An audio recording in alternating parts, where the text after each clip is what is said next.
Hey, hey. Hi. Hey, yeah. Good. There's an intro for you. Yeah. Okay, deciding whether to restart the video or... So, now I'm very distracted. This is gonna be a video a lot longer than my usual stuff I put up. Hello, yeah! I'm gonna be posting a conference panel that I was a part of myself, and who you may know, Depression to Expression, Scott St. Marie, was also on the panel. And I was really nervous. It was my first panel. I was holding the microphone and I was going like, yee! And then I'm looking at Scott next to me and he's like, and I'm shaking anyways, but he's like holding the microphone totally straight, and I'm like, how do you do that? Tell me, teach me. So, I'm not gonna go on too long because I hope I didn't completely embarrass myself in the footage.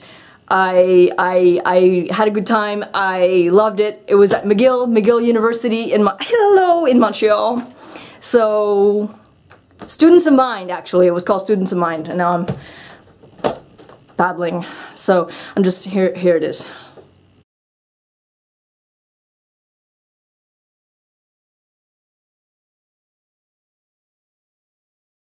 You'll have people that are not on here.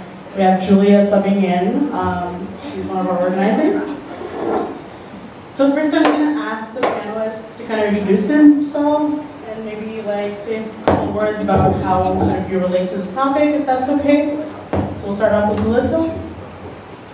Okay. I really should have felt more about my intro first.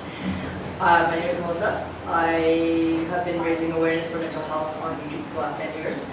I cover issues that relate to myself: OCD, ADHD, PTSD, general anxiety, general social phobias, and I also cover Tourette syndrome, which is a neurological condition, which is probably why I have so many mental health issues, because if you have Tourette syndrome, you have 60% chance of having OCD, so it's kind of a comorbid kind of thing. So that's me. My name's Scott. I'm also a YouTuber. Been doing that for about 4 years now. I've also worked at Twitter and worked with social media platforms like Facebook and Snapchat and Instagram and all those fun platforms for the past few years as well. So yeah, doing YouTube. I also suffer from depression and anxiety, all that good fun stuff. Hello everyone, my name is Chris Dietzel. I'm a PhD student here at McGill, and I'm studying sexual violence in queer communities and rape culture on dating apps. Hello, I'm Julia Caddy. I'm one of the organizers of Students in Mind today, and I'm an undergrad student at McGill. I've been doing mental health advocacy for the past 4 years now. I'm working with different organizations. So today I'm kind of bringing the student perspective as somebody who's been advocating over social media and interacting with people, youth specifically. So, yeah. Okay, thank you everyone. I just wanted to say this is a group discussion, so I encourage questions from the audience. I will be sort of picking at whoever is raising their hands, but please do raise your hands and wait for like the sort of the green light. And panelists, if you don't feel comfortable answering like a certain question or you don't want to, please don't feel obliged. You can just pass the mic around whenever you want to ask a question. That's totally fine with me. And also to preface the discussion, some of the content may be triggering or disturbing to some people. And then I guess we'll get started. So I think I'll start with one of the pre-made questions and then we can kind of go from there. So we're going to start off with a general question. How does social media, and Instagram in particular, affect body image? So to what extent does it contribute to the rising incidence of eating disorders?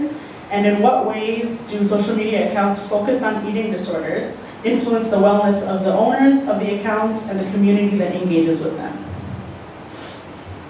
Does anyone want to get the ball rolling? Okay, I think influence is definitely the right word. I don't think cause. It's a little don't want to say the word aggressive, but a little aggressive to say Instagram causes eating disorders, but definitely influences, especially kids who are so, you know, at the age of 14, prone to anxiety and self-esteem issues going into high school. That's where we really need to look at how males and females are using social media, right? I speak to elementary school students and high school students in Toronto. I'm from Toronto, also known as Montreal 2.0. Just kidding. Thank you. Thank you. You all hate me. But so, like, I looked down the block. There was someone's birthday, and the people put sticky notes on the locker, and it said, "Hey, you're finally 14. Now you can get a Facebook account." Like, these are the things people are looking forward to at such a young age. It just seems so sad. I don't know if we can take that one further, but eating disorder-wise, influence is definitely a thing. I think that pictures altogether doesn't really just affect people with eating disorders. I think that overall are like, oh my god, I hate her, she's so skinny. And then like, so it kind of applies to everyone. You're kind of like a little bit jealous of other people. But when it comes to eating disorders, it's not really, our thoughts are kind of distorted. So if we see someone that's like, you call it inspiration, the pictures of incredibly skinny women, and like, it's not, we know like, okay, that's really skinny, you should think that you wouldn't want to be that way, but when you have an eating disorder, the thoughts are kind of like distorted and thinking maybe, not that you want to be that skinny, but that she's accomplishing it better. Like it's kind of like, it's almost like a point system, like why does she get to start when I don't? You have these like ridiculous thoughts, you know it doesn't make sense. But when you have an eating disorder, you're already like, your mind is starved to the point, like it does affect you, but I wouldn't say like it causes it. You either have it or you don't. And the pictures online, like if you want to look at, like if you look at them, you're not going to get an eating disorder. It's not like getting a virus from like Instagram. I think that's a little ridiculous, but like I think that if you already have one, it will impact you, but I don't think it's going to give you an eating disorder.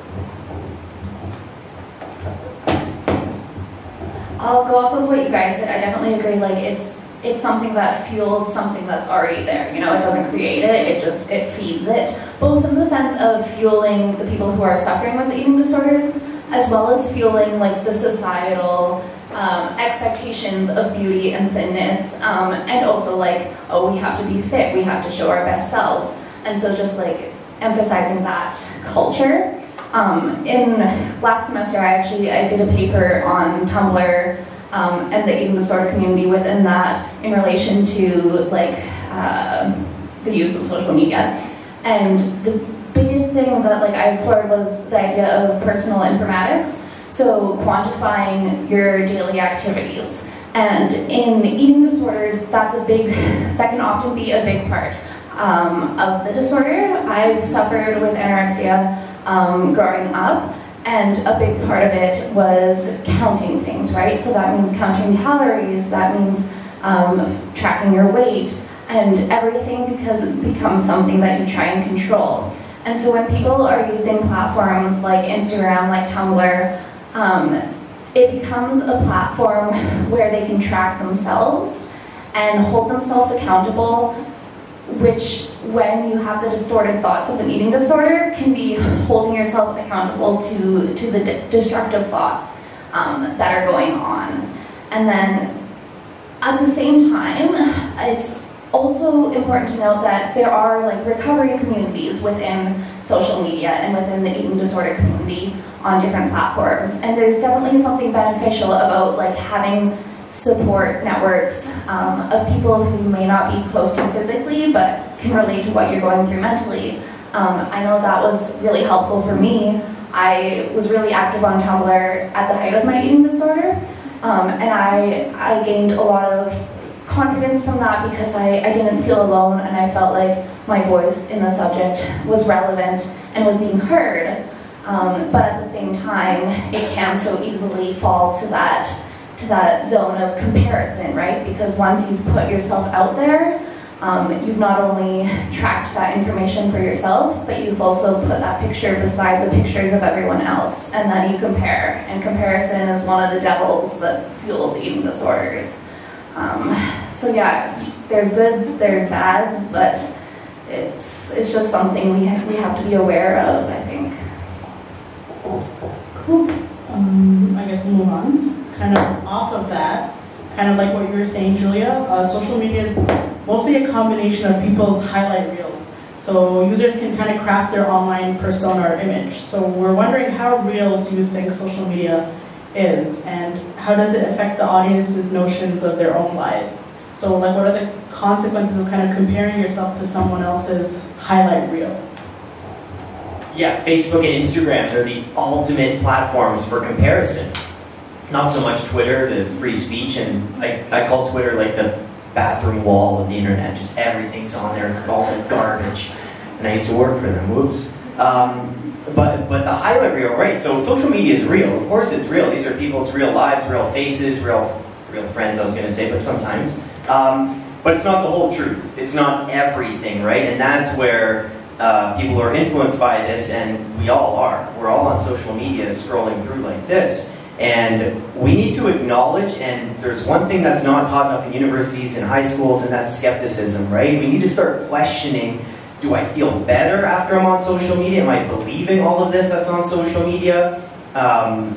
You know, are these highlight reels? Am I comparing myself to this person? After I go on, am I less satisfied and dissatisfied with my life? These are the questions that kids need to ask, and educators and parents need to tell their kids and educate their kids that this is happening.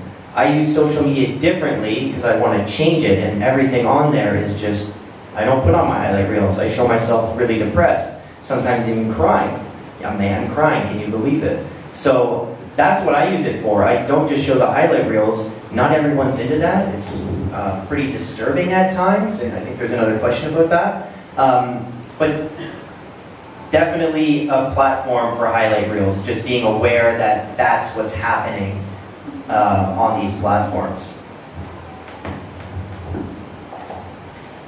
It's, I think, the product of an editing system. We can put anything through an editor. Like, I'm going to go like multi-time, so I'm going to clip all my ums, I'm going to click out all my imperfections, and really what's added at the end is what I want people to see. However, it doesn't mean that what I want people to see at the end isn't who I am.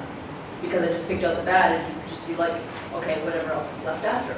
But essentially, it's still who I am. So someone might, like, I've heard people say, I don't really know who you are, I just see who you present on YouTube, but that's still me. I may choose to lie, which I don't, but essentially people still know who I am. It just means that I edit out the ums and the ohs. Yeah, to build on to that, I definitely think the question asking how real is social media, I think social media is very real, but we have the opportunity to control what we share, how we share it, when we share it, who we share it with. But this question in terms of comparison is a really good one, because it encourages, or it asks us to encourage the idea of emotional intelligence. You know, like being aware of yourself, being aware of others, seeing how you feel afterwards. It should encourage this self-reflection so that we know what we want out of social media, what it gives us, and how we can become better. Because if we're just using social media, it's like any other type of platform or food or drug or anything. It can bring us a lot of pleasure, but it can also bring us a lot of pain. And so in order for us to better understand what the power of a platform like social media can be, is we really need to also look internal. We need to have this emotional intelligence and be aware of the impact that it has on us as individuals. I'll just say quick too, like I totally agree with that, because I've been noticing more and more. If I go and I watch all the Snapchat stories on my account, I will almost definitely be more distressed afterwards, or I will feel bad about myself. And I encourage you guys to like do a little personal experiment and try that for yourself. Like, just take note of how you feel after scrolling through Instagram, particularly watching people's stories, because that's when you're seeing like the in the moment things. Because I know for me and for other people, it's a lot of like, oh, what am I missing out on? What am I not doing? What do I not have? Who is not spending time with me? And like, we get so caught up in what we don't have rather than focusing on what we have in our life in the present. And I think that's where it gets to be a really dangerous trap. Thank you. I think at this point I'll open it to the audience. If anybody has any questions, I think it's a good time. Yeah, go ahead. Sorry, could you raise your voice a little bit? Oh, yeah. I actually have a question that relates more to the previous topic conversation. But it's a question of, like, do you think that have kind of ethical responsibility when it comes to not necessarily censoring, but at least considering how their pieces affect their audience. And, you know, something might have the intention of helping someone who's struggling to eating disorder or anxiety or OCD, but can also be very triggering to others depending on where you are in that stage of recovery. So do you think maybe that's kind of like the domain of like aesthetics, but also ethics? How do you respond to that? There's a question. I think there's a question about that too, so we can definitely skip ahead. Okay, so as a content creator, we can talk. Does anyone know Logan Paul? What happened there? I was going to bring that up. Yeah, exactly. Oh wait, but should we talk about that now? You can talk about it. Okay, well, of course there's some responsibility that goes with putting out videos to the world, right? But with most videos, there's going to be people that hate it, that are triggered, that are offended, and there's going to be other people that it may just save their life, right? I put up a video called Stop Being a Victim, motivational stuff. A lot of people didn't like it, a lot of people loved it. And either way, you're going to help people and you're going to piss some people off, for sure. The responsibility also goes to people viewing this stuff. And if you're going to click, man, like your right hand, left hand, that holds all the power. If you don't like what you're seeing, you have to turn it off. It's almost like they're putting too much pressure on creators saying that we're responsible for every single person viewing this stuff. And I think that's extremely limiting for me, because YouTube's demonetizing anything where I talk about suicide regardless. But it's also restraining for people that it will help, right? And the responsibility needs to lie in the viewer too. Like, you need to check yourself, for lack of a better term. Oh yeah.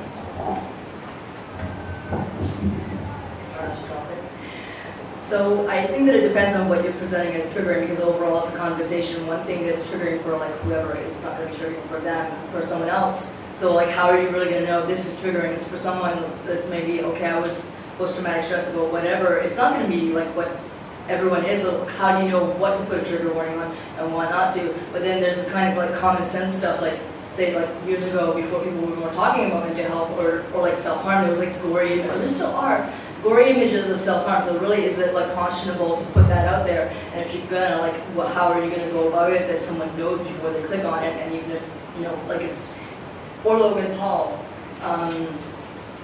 you know, it's not just unconscionable for people who are suicidal or know someone who's suicidal. It's kind of like a thing about general human life, respect for human life, and the family of the person that was hanging there in the tree. So you don't want to just like claim it as a mental health thing. Like, I think it's general, like, really think about the people who know that person in the tree. Like, it's, you don't just do that. I think that it depends. Like, if it's a conversation, yeah, I mean, who's triggered by what? But if it's an actual like showing of really things that you should think twice about, maybe it's like a different thought concept. It should be like thoughts that come up. It's almost like, does the video have the potential to help someone? In the case of Logan Paul, I don't think that had any potential to do anything. Ask, is this really necessary? This is kind of going a bit off of the social media thing, but if you think of like the recent Netflix movies, like 13 Reasons Why and then To the Bone, I've had a lot of discussions with people over the past year talking about what I think of these. I haven't actually watched either of them, but I've been told a lot of the details.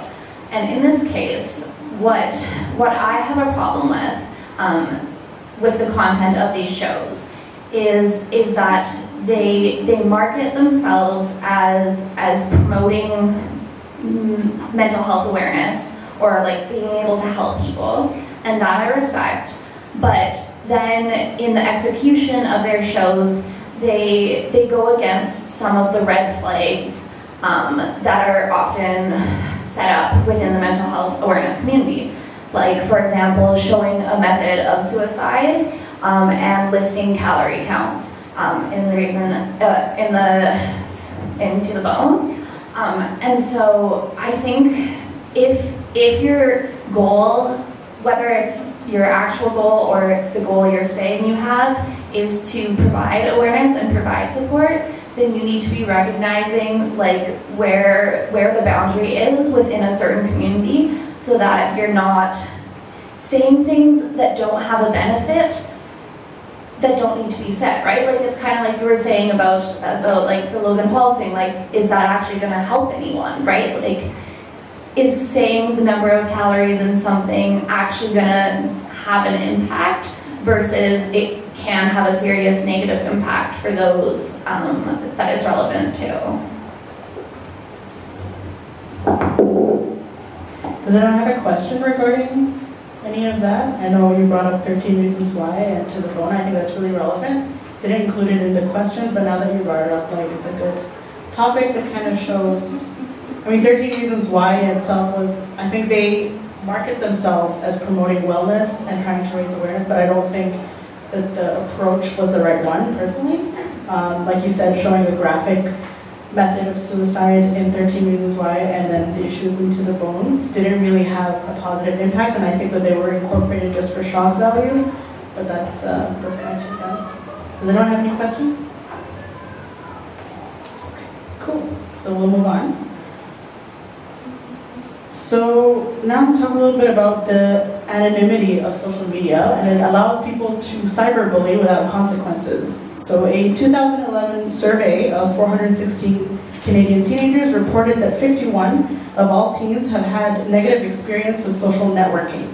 To what degree does this sort of digital invisibility cloak contribute to cyberbullying and the associated rise in rates of teenage suicides?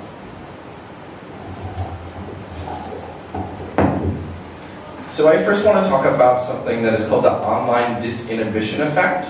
So this is an idea from Stoller in 2004, and the online disinhibition effect essentially says that people act differently online than they do offline because they're freed from the social constraints that limit or govern, if you will, our everyday interactions. So according to this research, there's 6 different ideas that explain why and how people act differently online.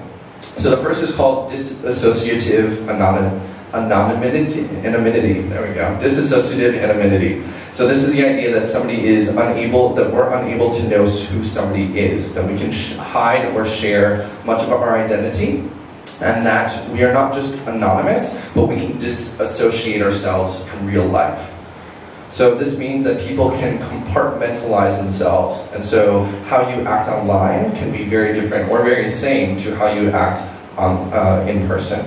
The second idea is invisibility, which is similar to dissociative anonymity, except that when you're anonymous, you can control how much information you share. But when you're invisible, you literally can operate with no boundaries whatsoever. And so this idea says that if you are invisible, you have no worry or concern about how you say, how you act, what you do. There are essentially no consequences for your actions. So the third point is asynchronicity. So this is the idea that interactions don't happen in real time. And so when you're having a conversation with somebody in real life, of course there's, again, social norms, expectations for how you would interact, but in online, all of that is removed. The fourth point is solipsistic introjection. Obviously these words are fantastic. So this idea is that imagination, expectation of how other people act. So when you read a text, when you look online, there's always an interpretation, right? And so you are thinking in your own mind how somebody else acts, what their intentions are, how they feel, their tone of voice. You might even create an image for how you see them interacting with you, right? So in that sense, the reality becomes your imagination. The next point is similar, but it's called dissociative imagination. And so this idea is that online life can become a game with different norms. And so again, the social norms, these ideas that govern how people interact in real life, do not relate or might relate or in different ways to how people interact online.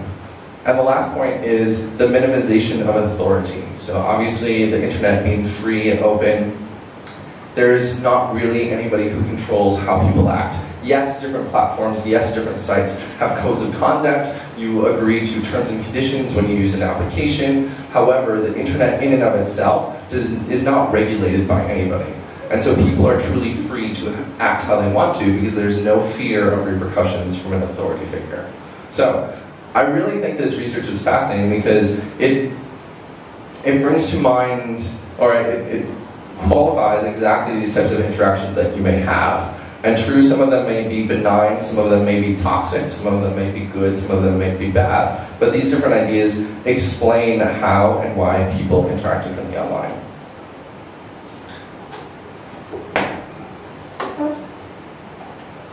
I think often, sometimes people don't actually realize that what they're doing is bullying. They think it's just like, oh, trolling is a thing that you do.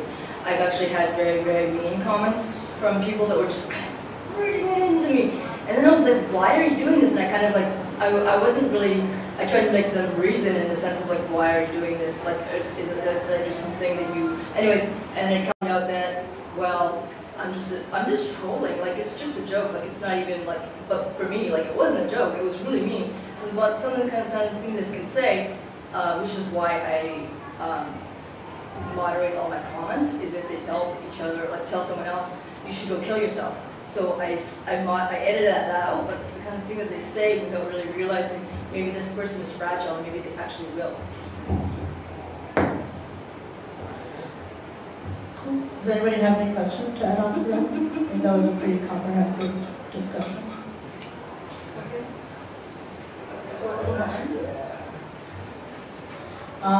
Okay, so we'll move on.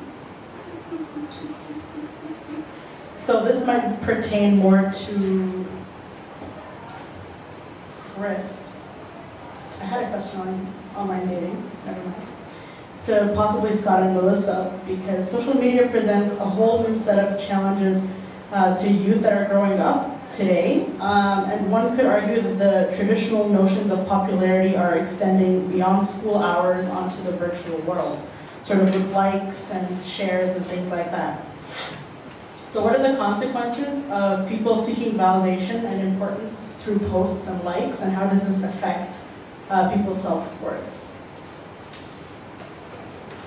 Okay, that's a huge thing growing up now, is where do you get your self-worth and who validates how you're feeling and if you're living a good life. And it's not coming from personal interactions anymore with family members, siblings, parents, counselors, priests, whatever it may be. It's coming from these likes on social media where you may not even know the person, but if you have more than 50 or more, you know, if your average is 50 and you get 100, there's that spike of dopamine, and now you're somehow enough and your life is worth living now.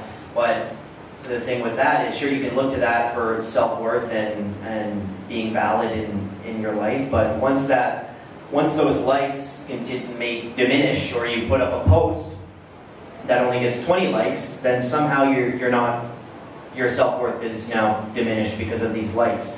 So in elementary schools, I talk about this, and people say, yeah, I've deleted posts that I put on Instagram because they didn't get as many likes as they normally do, meaning people don't like me, people don't like my content anymore, when in reality, it's just Instagram's algorithm saying, hey, maybe you posted at the wrong time, or maybe someone posted something different, more high quality, whatever it may be, but they really take it personally. And that's the biggest thing, is it's actually affecting them and their well-being, and again, diminishing their self-worth as people, and it's pretty scary. There's all types of solutions which we'll get to, but that's definitely the reality. So I think we're very quick to criticize social media, which is all good and fine and fair enough. But I think there's also something that should be said about the community that can be created with social media. So my research looks at queer communities and particularly how they connect online. And so for people who identify as LGBTQ+, the internet can be a fantastic place to discover sexual identity, to connect with other people, to ask questions you might be afraid of to ask in person.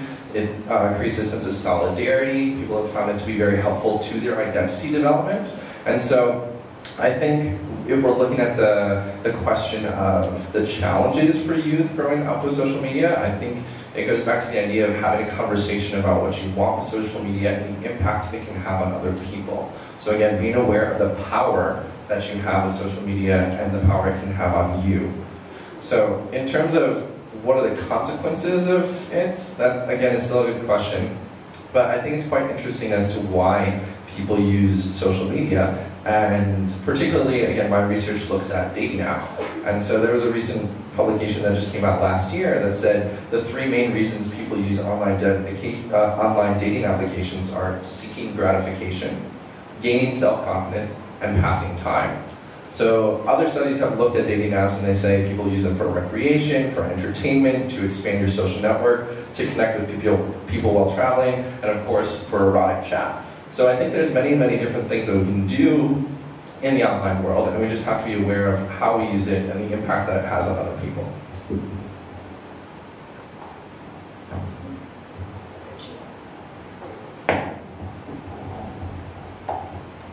I think there's definitely, I don't know if it's necessarily unpopular, I want to find it on YouTube or just like, or whatever media. There's definitely that whole sub for sub thing. It's kind of empty, but even though you're not going to watch my videos, but you're a number, I'm still happier about it. Or sometimes it's really, really eerie, but even on Tumblr sometimes it's like, if I get this many likes, I will stop cutting myself, so I hope you stop cutting yourself by giving me likes. I think it's very empty sometimes, but people find value in it, they really shouldn't. Although when it, like if you actually get real viewers, you can feel the validation from it, but if it's, sometimes people don't really care as long as it's a like or a subscribe.